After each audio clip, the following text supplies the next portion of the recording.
ओम नमो भगवते वासुदेवाय नमः। श्री त्रिलोकीनाथ व्रत पूजा विधि। प्रथम निराहार व्रत करें, तत्पश्चात स्थान को पवित्र करावें। स्नान वगैरह से अपने को पवित्र होकर नया वस्त्र और यज्ञोपवीत को धारण करके चौका चंदन करें। फिर लोटे में जल भरकर उसमें 1 पैसा और 1 सुपारी छोड़ देंगे और आम का पत्र डालकर कलश को रखें। कलश के ऊपर 3 बत्ती का दीपक कड़वे तेल का जला देंगे तथा पान, फूल, गंध, धूप आदि यथाशक्ति 16 प्रकार से विधि पूर्वक पूजा की सामग्रियां और प्रसाद को एकत्रित कर आसन मार कर बैठें और विधि पूर्वक पूजा करके आचार्य के सम्मुख निश्चिंत होकर ध्यान पूर्वक कथा को श्रवण करें। अब त्रिलोकीनाथ व्रत कथा। पहले गुरु को गाइए, जिन गुरु रचा जहान, पानी से जो पिंड रची, अलग पुरुष निर्वाण। प्रथम ही ओम सार को ध्यावे, जेहि प्रसाद निर्मल मति पावे। अलख निरंजन ब्रह्मनादि, सुंदर मुनिगण गावत बादी। रवि से ज्योति ब्रह्मांड विराजे, तारागण विहंग सब छाजे। दिन अनुरात जगत में कीन्हा, चारों ऋतु समय पर दीन्हा। कीड़ा कुंजर जीव अनेका, जल थर सरता वृक्ष अनेका। जंगल झाड़ पहाड़ बनावे, यही विधि 14 भुवन रचावे। शो प्रभु अलख निरंजन स्वामी, निराकार घट अंतर्यामी। ताकर भेद को नहीं पावे, वेद वेदांत सभी गुण गावे। विनय करे महादेव सिंह, नाथ सदा गुर खान। भव सागर से पार करू, दास आपनु जान। कथा प्रारंभ। प्रथम अध्याय। एक समय नारद जी मुनियों के सत्संग में श्री त्रिलोकीनाथ की महिमा का वर्णन कर बताने लगे। तब मुनियों ने उनसे कहा, हे नारद जी, त्रिलोकीनाथ कौन है? आप कृपा कर सारी वृतांत को विस्तार पूर्वक कहकर बताइए, ताकि हम लोगों के दिल का संदेह दूर हो। मुनियों के ऐसे प्रश्न करने पर श्री नारद जी बोले, हे मुनिगण, आपने यह प्रश्न संसार के हितार्थ किया है, तो मैं भी वैसा ही वृतांत आप लोगों के सम्मुख कह सुनाऊंगा, ताकि संसार की भलाई हो और जीव पाप कर्मों से निस्तार पावे। इतना कहकर श्री नारद जी बोले, एक समय भारद्वाज का पुत्र शुकेश, शिव का पुत्र सत्यकाम, गर्भ गोत्री सौर्यायणी सूर्य का पोता, अश्लायन का पुत्र कौशल्य, भृगु का पुत्र विदर्भ, देशवासी केतु का पोता कुवंधी, एक ईश्वर परायण ब्रह्म विश्वासी भक्तजन परम ब्रह्मा को जानने के हेतु हाथों में समझाए लिए ऋषि पिपलाद के समीप गए, यह सोचकर कि निश्चय यह मुनि वह सब बता देंगे जो हम जानना चाहते हैं। ये लोग तब वहां पहुँचे तो ऋषि पिपलाद इनसे बोले, आप लोग जो श्रद्धा सहित मेरे पास जानने के निमित्त आए हैं कि संसार में सबसे बड़ा देव कौन है, सो मैं आपको विस्तार पूर्वक कहकर बतलाता हूँ। इतना कहकर ऋषि पिपलाद उन ऋषियों से बोले, एक कल्प का वृतांत है कि एक नगर में चारों वर्ण ब्राह्मण, क्षत्रिय, वैश्य और शूद्र रहते थे। उसी नगर में एक मल्लाह भी निवास करता था, किंतु मल्लाह अपनी करनी की बदौलत दारुण दुख भोग रहा था। कहा है कि आगे किए सो अब भुगतावे, अब ही करे सो आगे पावे। जाको प्रभु दारुण दुख दीना, ताकि मत पहले हर लीना। ईश्वर स्वतः सदा निर्दोष रहता है, जो जैसा करता है उसको वैसा ही फल देता है। उस मल्लाह के पास एक कामधेनु गाय थी, परंतु वह कामधेनु गाय 1 पाव से अधिक दूध किसी रोज भी नहीं देती थी। और उस मल्लाह की स्त्री जब से आई तब से अपनी सास को सपने में भी मैया जी नहीं कहती थी, और उसका बेटा बाप को कभी बाबूजी नहीं कहता था। वह बेचारा मल्लाह ऐसा दुख भोग रहा था कि आज खाया तो कल के लिए चिंता लगी रहे। इस कारण वह नित्य परम ब्रह्मा परमात्मा से प्रार्थना करता था कि हे भगवान, कल क्या भोजन होगा। इस प्रकार से जब दुख भोगते भोगते कुछ रोज हो गए तो एक रोज उसकी स्त्री ने उससे कहा, घर में एक छटाक चावल दाल नहीं है और तुम चुपचाप बैठे हो। तब वह मल्लाह अपनी स्त्री की ऐसे वचन सुनकर बोला, क्या करें, पास में तो एक पैसा भी नहीं है। कहो चावल दाल कहाँ से और कैसे ले आवे। अपने पति के ऐसा कहने पर वह मकान के अंदर जाकर देखी कि घर में एक सवा सेर के करीब मटर और ताखे पर 2 पैसे हैं। वह उन पैसों और मटर को उठा लाई और अपने पति को देकर कहा, यह लो और बाजार से चावल दाल खरीद लाओ। मल्लाह मटर को अपने गमछे के कोने में बांध पैसे को टेट में रखकर बाजार को चला। तब उसका दुख दूर करने के निमित्त परम ब्रह्मा परमात्मा ने एक डंडी भेजा। वह डंडी मूंछ का डारा पहने, लगोटा चढ़ाए, अंग में भस्म रमाए, ऊपर से पीताम्बर और हाथ में कमंडलू लिए दिव्य मूर्ति को धारण किए उस मल्लाह के नगर के निकट आकर एक पीपल के वृक्ष पर चढ़कर बैठ गया। तब तक मल्लाह भी वहां आ पहुंचा। मल्लाह को आते देखकर वृक्ष के ऊपर से डंडी बोला, ये मल्लाह तुम किधर जाते हो। इस शब्द को सुनकर मल्लाह पीछे की तरफ जो घूमकर देखा तो उसको कोई आदमी दिखाई नहीं पड़ा। तब वह फिर आगे को बढ़ा। बढ़ते ही फिर वही आवाज सुनाई दी कि ए मल्लाह तू किधर जाता है। दोबारा आवाज सुनकर फिर मल्लाह ने घूमकर देखा और जब फिर उसको कोई आवाज नहीं सुनाई पड़ी तो फिर कौन मुझे पुकार रहा है यह सोच ही रहा था कि उसकी निगाह एक व एक पीपल के ऊपर जा पड़ी तो क्या देखा कि एक बड़ा तेजवान डंडी जटा मुकुट धारण किए पीताम्बर और हाथ कमंडलू लिए एक पीपल की मोटी डाल पर बैठा है। डंडी महाराज को देखकर मल्लाह प्रणाम करके बोला, महाराज आप कौन हैं और मुझे किस लिए पुकार रहे हैं। इस दास के लिए आपकी क्या आज्ञा होती है। सेवा में यह दास हाजिर है, जो आज्ञा हो कहिए। डंडी बोला, मैं त्रिलोकीनाथ का भेजा हुआ शक्तिमान डंडी हूँ। डंडी महाराज की ऐसे वचन सुनकर मल्लाह ने बड़े हर्ष के साथ साष्टांग प्रणाम किया। मल्लाह का प्रेम देखकर डंडी प्रसन्न हो आशीर्वाद देकर पूछा, तुम कहाँ जा रहे हो। मल्लाह बोला, स्वामीनाथ मैं बाजार जा रहा हूँ। बाजार का नाम सुनकर डंडी ने कहा, बाजार जा रहे हो तो हमारे वास्ते 1 पैसे का कपूर, 1 पैसे का कड़वा तेल एवं 1 पैसे का पंचमेवा प्रसाद के लिए लेते आना और वह 3 पैसे पीपल के नीचे पड़े हैं उठा ले जाओ।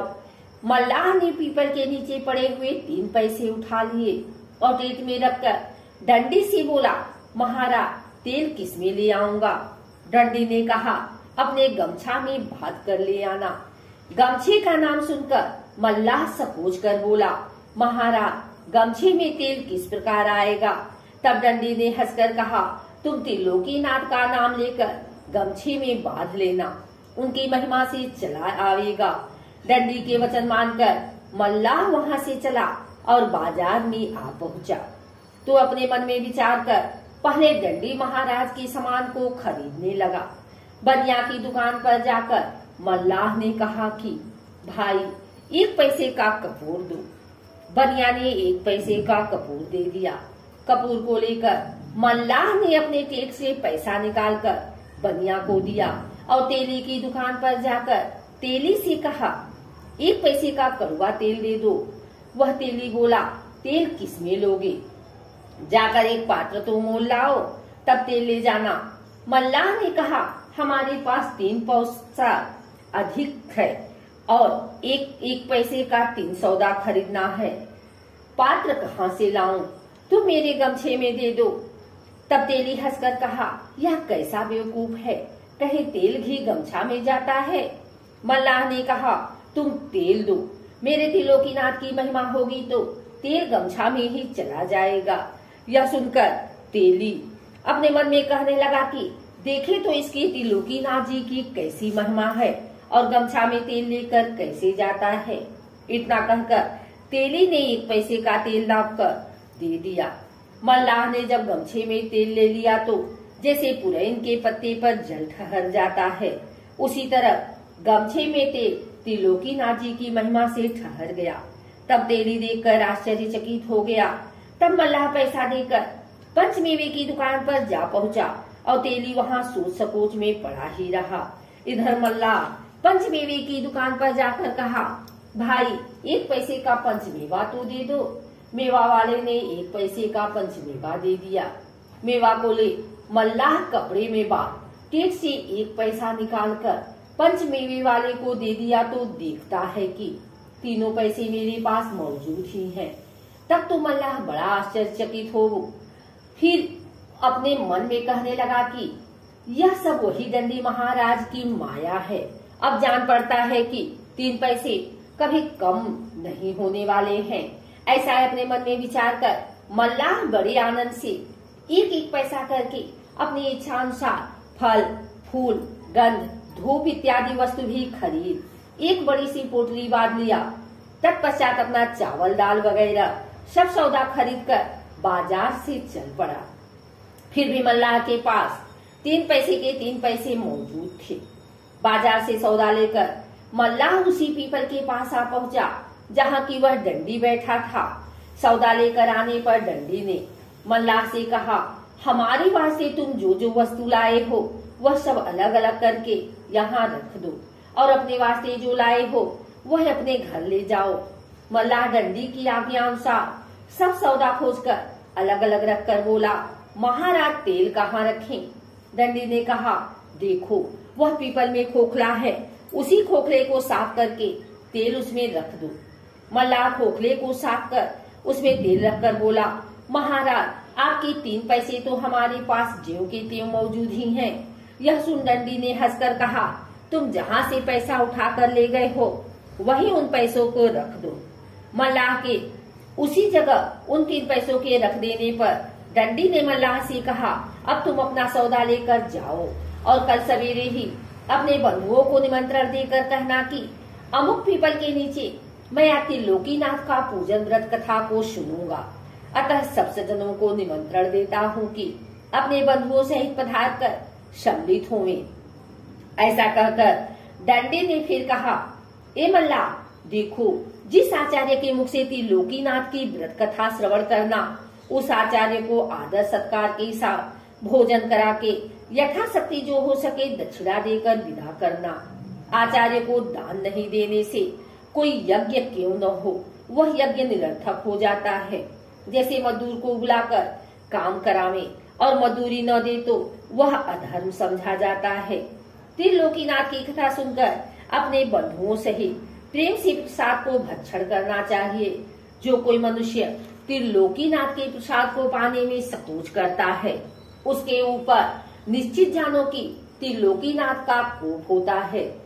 वह मनुष्य महान कष्ट पाता है और जो मनुष्य त्रिलोकीनाथ का प्रसाद श्रद्धा के सहित लेकर भक्षण करता है, उसके ऊपर त्रिलोकीनाथ अवश्य प्रसन्न होकर मनसा पूरी करते हैं। इस तरह का उपदेश देकर डंडी ने मल्लाह को घर भेजा।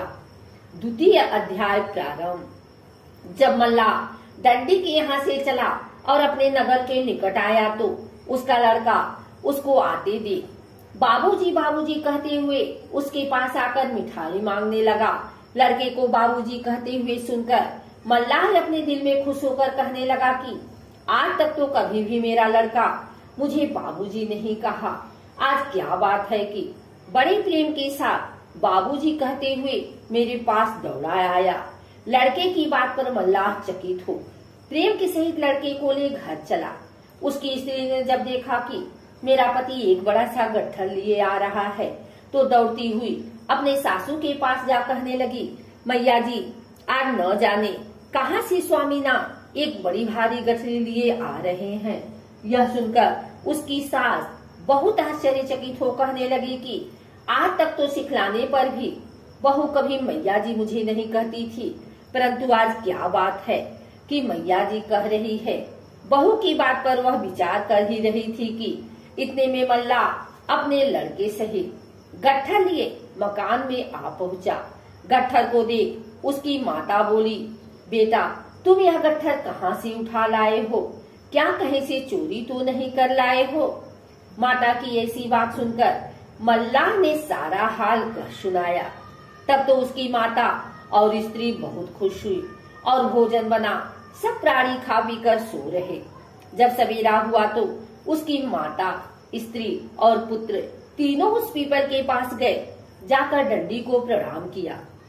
डंडी ने तीनों को बड़ी प्रसन्नता से आशीर्वाद देते हुए कहा कि तुम लोग यहाँ जमीन साफ सुथरी कर तैयार कर दो।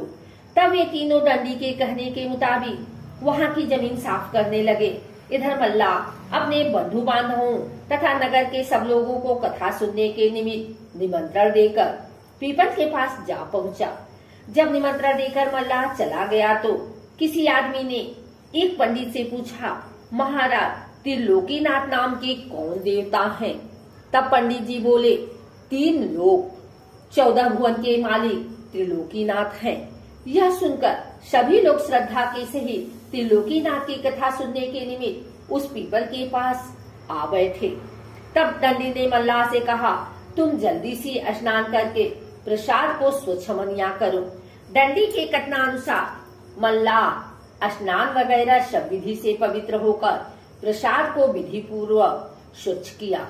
तब फिर डंडी ने कहा कि चौका चंदन करके प्रसाद को 3 भागों में पृथक पृथक रखो और लोटे में जल भरकर उसमें 1 पैसा और 1 कसैली डालकर उसके ऊपर आम का पत्र देकर 3 बत्ती का दीपक कड़वे तेल का जला दो और कपूर की आरती कर आसन लगाकर बैठो और प्रेम के सहित श्री त्रिलोकीनाथ का सदुपदेश सुनो। डंडी महाराज की यह बात सुनकर मल्लाह बोला, स्वामीनाथ, हमारे पास कसैली, पैसा, तेल और कपूर कुछ भी नहीं है। यह सब विधि कैसे करें? आपकी आज्ञा हो तो बाजार से जाकर मोल लावे। तब डंडी ने कहा, कल जो हमारे निमित्त सब सामान बाजार से मोल लाए हो, वह सामान वहीं रखा है, उसको लेकर विधि करो। और जो तुम्हारे पास कसैली नहीं है तो जो 3 पैसे बाजार से लौटा कर लाए हो, वह पैसे भी पड़े हैं, उसमें से पैसे लेकर 1 पैसा कसैली के बदले और 1 पैसा कलश में पड़ना चाहिए। अतः 2 पैसे कलश में छोड़ दो। तब उस मल्लाह ने डंडी महाराज की आज्ञा अनुसार वैसा ही किया एवं संपूर्ण विधि हो जाने पर डंडी ने कहा, ए मल्लाह, जो मनुष्य अपने बंधु बांधवों आदि को बुलाकर श्रद्धा के सहित श्री त्रिलोकीनाथ का सदुपदेश सुनता है, वही अपने कुल परिवार सहित पाप कर्मों से छुटकारा पाकर मुक्त हो जाता है। इतना कहकर डंडी त्रिलोकीनाथ का सदुपदेश श्रवण कराने लगे। डंडी ने कहा, ए मल्लाह, 3 लोक 14 भुवन 7 खंड 9 द्वीप में सबसे बड़े देव त्रिलोकीनाथ हैं। जैसे महर्षि कह गए हैं कि सुरपुर, नरपुर, नागपुर तीनों पुर में आया है। भजन करो भाई आंध्रा, क्यों तुम धर्म भुलाया है। अंडर पिंडर, स्वदेश, उद्भिद, जंडम, अस्थावर आदि सब्जियों में जिसकी सत्ता समा रही है, उसी प्रभु का नाम त्रिलोकीनाथ सत्यनारायण स्वामी है, जो सारी संसार के पालन पोषण करता और धरता है। इन्होंने अपनी इच्छा के अनुसार सारी संसार को रचा है और वह परम ब्रह्मा परमात्मा अजर अमर अनादि और अजन्मा है। उनका कभी नाश नहीं होता और न वे जन्म ही लेते हैं। वह जैसे सर्वशक्तिमान है, वैसा ही उनका गुण तथा कर्म स्वभाव, नाम भी अनंत है।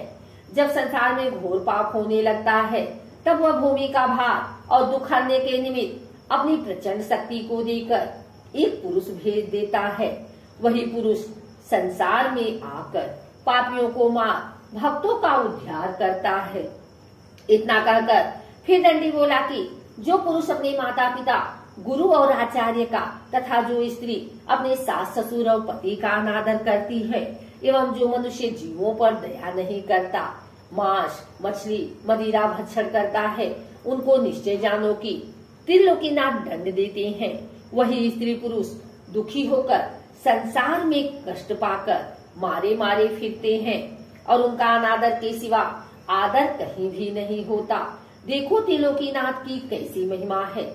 इस प्रकार के सदुपदेश देते हुए डंडी बोले, जब त्रिलोकीनाथ ने सारे जगत को रचकर 84 लाख योनि को उत्पन्न किया, तो सब जीवों उनकी प्रजा तथा संतति है। त्रिलोकीनाथ की पूजा तथा कथा को कहने सुनने का अधिकार सभी के लिए बराबर है, खासकर किसी एक व्यक्ति के लिए नहीं। जो सारे संसार को खिलाता है, वह खाने के लिए किसी दूसरे के आश्रय पर नहीं बैठा रहता। वह खाता भी है और नहीं भी खाता है। खाने का अर्थ यह है कि जब वह सर्व जीवों में वास करता है तो जो जीव खाता है वह उनको प्राप्त हो जाता है। जैसे कहा भी है कि ईश्वर अंश जीव अविनाशी, चेतन अमर सहज सुख राशि, बिन पग चले सुने बिन काना, कर बिनु कर्म करे विधि नाना, आनंद रहित सकल रस भोगी, बिन वाणी वक्ता बड़ जोगी। वह सर्वशक्तिमान परमात्मा सब जीवों में वास करने वाला है और उसके पांव नहीं किंतु चलता है, कान नहीं परंतु सुनता है, हाथ नहीं पर सब कर्मों को करता है, जीव नहीं किंतु सब रसों का स्वाद लेता है, मुख नहीं किंतु बहुत बोलने वाला है, अर्थात उनका रूप नहीं, वह निराकार है। इससे मालूम होता है कि परमात्मा निराकार रहते हुए भी आपके सब कर्मों को जानता है।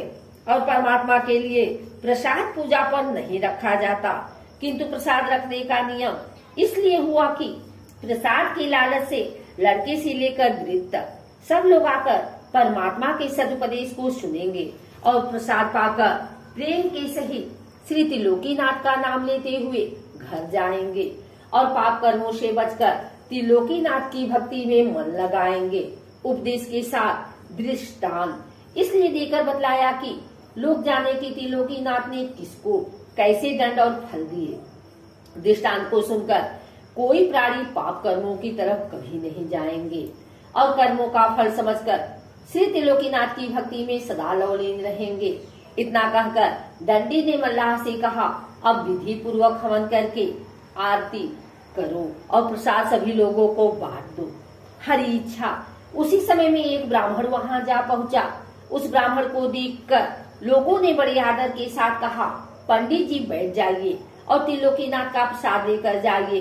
ब्राह्मण बोला, पूजा को कौन वर्ग कर रहा है? लोगों ने कहा, मल्लाह। यह सुनकर ब्राह्मण बोला, मल्लाह का प्रसाद नहीं लेंगे। इतना कहकर वह ब्राह्मण वहां से चल दिया। तब दंडी कहने लगा कि यह ब्राह्मण बड़ा घमंडी जान पड़ता है। यह त्रिलोकीनाथ के प्रसाद में छूतमान भक्त का अनादर कर चला गया तो निश्चय जानो कि इस ब्राह्मण का घमंड त्रिलोकीनाथ अवश्य तोड़ेंगे। संसार में जितने घमंडी हुए, किसी का घमंड त्रिलोकीनाथ ने नहीं रहने दिया।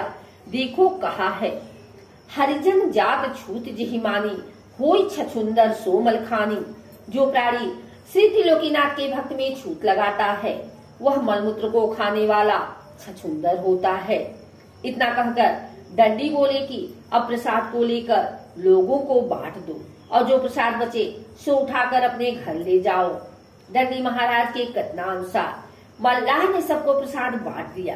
प्रसाद पाकर सब लोग बड़े आनंद के साथ त्रिलोकीनाथ का जय मनाते हुए घर गए और जो प्रसाद बांटने से बच गया था उसे मल्लाह लेकर अपनी माता, स्त्री और पुत्र के सहित त्रिलोकीनाथ की जय जयकार करते हुए अपने घर गया। उस दिन से त्रिलोकीनाथ की ऐसी कृपा हुई कि उस मल्लाह के घर से दरिद्रता निकल गई और घर में लक्ष्मी का वास हुआ। जो कामधेनु गाय उसको एक पाव से अधिक दूध किसी रोज नहीं देती थी, वह कामधेनु 5 सेर दूध देने लगी। उसी दिन से उस मल्लाह का दिनों दिन धन बढ़ने लगा। तृतीय अध्याय। नारद जी बोले, हे मुनिगर, जब उस ब्राह्मण ने त्रिलोकीनाथ के प्रसाद को छूत मानकर नहीं लिया और घर गया तो रोग से पीड़ित होकर महाकष्ट पाने लगा। एक रोज उस ब्राह्मण के पुत्र की अचानक मृत्यु हो गई तो वह ब्राह्मण छाती पीट पीट कर रोने लगा और रोते रोते अज्ञान होकर सो गया। तब उस ब्राह्मण के हृदय में त्रिलोकीनाथ ने घोषित किया कि हे ब्राह्मण, तू बड़ा घमंडी है। उस दिन मेरे प्रसाद में छूत लगाकर और मेरे भक्त का अनादर कर चला आया है। यह उसी का दंड मिल रहा है। तू आज से अपने मन में यह प्रण कर कि त्रिलोकीनाथ की पूजा करके व्रत कथा को सुनूंगा और भगवान के प्रसाद में छूत कभी नहीं मानूंगा। तुम्हारा कल्याण होगा और बेटा जीवित हो जाएगा, नहीं तो तू समझ ले कि तेरा सर्वनाश हो जाएगा। जो प्राणी त्रिलोकीनाथ के प्रसाद को छूत समझकर नहीं लेता है वह महाकष्ट को पाता है और उसके धन जन का भी नाश हो जाता है। भगवान के प्रसाद में कभी छूत नहीं लगाना चाहिए। प्रसाद को श्रद्धा के सहित ले लेना चाहिए, पीछे पान करें अथवा दूसरे व्यक्ति को दे दें। प्रसाद में जो छूत मानता है उसके ऊपर त्रिलोकीनाथ का बड़ा भारी कोप होता है। जब इस तरह की घोषणा उस ब्राह्मण के हृदय में हुई तो वह ब्राह्मण चौंक कर उठ बैठा और उस मल्लाह का प्रसाद न लेने का उसे याद हुआ तो वह अपने मन में कहने लगा कि मैं उस दिन मल्लाह समझकर त्रिलोकीनाथ का प्रसाद नहीं लिया था, उसका दंड हमको अब मिल रहा है। यह समझकर भयभीत होकर त्रिलोकीनाथ की पूजा कथा सुनने का प्रण करके आराधना किया तो उसका पुत्र जिंदा हो गया। पुत्र को जिंदा पाकर वह बहुत खुश हुआ और सवेरे ही उठकर त्रिलोकीनाथ की पूजा और कथा की तैयारी कर मन में विचार किया कि पूजा की विधि तो मुझे मालूम नहीं है, मैं पूजा कैसे करूँगा। यह विचार कर वह ब्राह्मण घर से चला तो पीपल के पास गया जहाँ की मल्लाह ने पूजा की थी। वहाँ जाकर ब्राह्मण ने देखा कि पीपल के ऊपर दंडी बैठा है। दंडी को देखते ही उसने प्रणाम किया। दंडी ने पूछा, कहो ब्राह्मण, कैसी आए हो? ब्राह्मण बोला, महाराज, मुझे त्रिलोकीनाथ का पूजन करना और कथा सुनना है, लेकिन उसकी विधि मुझे मालूम नहीं है, आप कृपा कर मुझे बता दीजिए। दंडी बोला, उसी मल्लाह के पास तुम जाओ, वह सब विधि तुमको बतला देगा। ब्राह्मण ने कहा, महाराज, वह मल्लाह कहाँ रहता है, मुझे मालूम नहीं है। दंडी ने कहा कि वह इसी नगर में रहता है। दंडी के कहने पर ब्राह्मण उस नगर में गया और लोगों से पूछकर मल्लाह के पास जाकर कहा, ए भाई, मुझे त्रिलोकीनाथ की पूजा करनी है, सो उसकी विधि क्या है बतला दो। यह सुन उस मल्लाह ने पूजा की सारी विधि बतला दिया। विधि को सुनकर ब्राह्मण ने कहा, ए भाई, तुम कृपा कर मेरे साथ चलो, बिना तुम्हारे गए ठीक नहीं होगा। ब्राह्मण की यह बात सुनकर मल्लाह उसके साथ उस पीपल के पास आया और दंडी को प्रणाम किया। तब दंडी ने पूछा, कहो मल्लाह, किस लिए आए हो? मल्लाह ने कहा, महाराज, इनको त्रिलोकीनाथ की पूजा करनी है, सो पूजा की विधि बतलाने के वास्ते मुझे बुला लाए हैं। दंडी ने कहा, अच्छा, जाओ और सब विधि करा दो। दंडी महाराज की आज्ञा पाकर मल्लाह उस ब्राह्मण के साथ गया और पूजा का सब सामान खरीदवा दिया। तब ब्राह्मण त्रिलोकीनाथ के कोप का सारा हार अपने भाई बंधुओं में कर सबको निमंत्रण देकर बुलाया। त्रिलोकीनाथ की कथा सुनने के लिए सब लोग श्रद्धा से ही अपने बंधुओं के साथ आए। इधर मल्लाह ने पूजा की संपूर्ण विधि जब ब्राह्मण को बतला दिया तो ब्राह्मण विधि पूर्वक पूजा करके आचार्य के मुख से कथा को श्रवण करने लगा। कथा समाप्त हो जाने पर कपूर की आरती कर सबको प्रसाद बांटा। प्रसाद पाकर सब लोग त्रिलोकीनाथ की जय जयकार करते हुए अपने अपने घर गए। तब ब्राह्मण आचार्य को आदर सत्कार के सहित भोजन कराकर यथाशक्ति दान देकर विदा किया। तत्पश्चात मल्लाह को भी बड़ी श्रद्धा के सहित प्रसाद देकर विदा किया। उस दिन से त्रिलोकीनाथ की महिमा संसार में प्रचलित हुई और घर घर पूजा कथा होने लगी और त्रिलोकीनाथ सबको मनोवांछित फल देने लगे। जो प्राणी श्रद्धा के सहित त्रिलोकीनाथ की पूजा करता है उसको मनोवांछित फल पूरी करते हैं।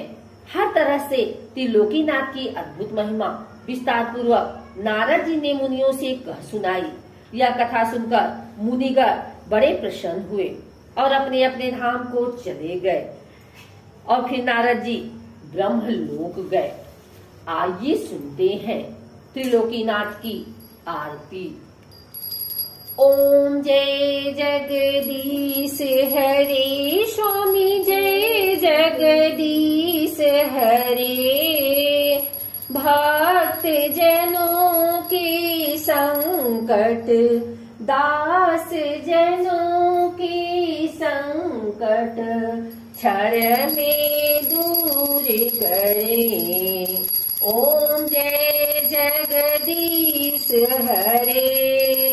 जो ध्यावे फल पावे, दुख बिन से मन का। सुख संपत्ति घर आवे, कष्ट मिटे तन का। ओम जय जगदीश हरे। मात पिता तुम मेरे, शरण गहूँ मैं किसकी। स्वामी शरण गहूँ मैं किसकी। तुम्हें बिनु और न दूजा, आस करूं जिसकी। ओम जय जगदीश हरे। तुम्हें पूर्ण परमात्मा, तुम्हें अंतर्यामी। स्वामी तुम्हें अंतर्यामी। पार ब्रह्म परमेश्वर, तुम सबके स्वामी। ओम जय जगदीश हरे।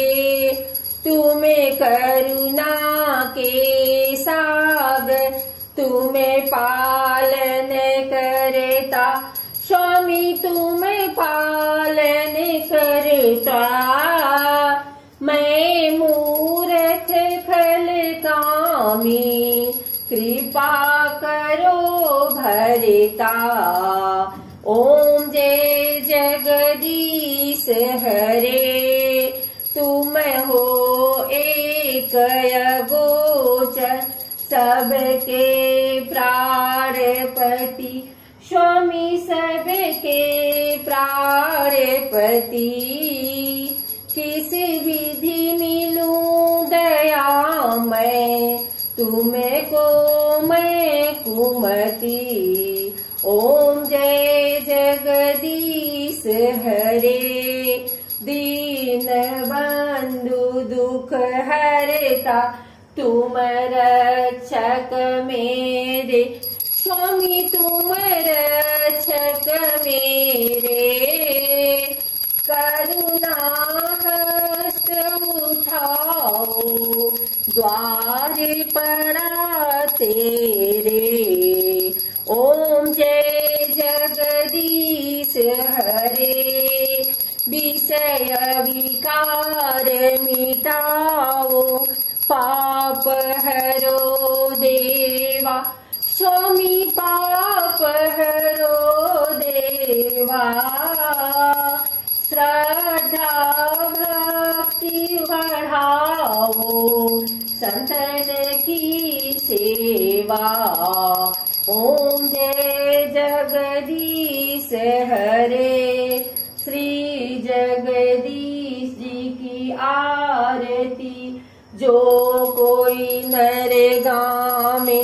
स्वामी जो कोई नर गावे, कहत शिवानंद स्वामी, सुख संपत्ति पावे। ओम जय जगदीश हरे। बोलो त्रिलोकीनाथ की जय। उमापति महादेव की जय। भोले शंकर की जय।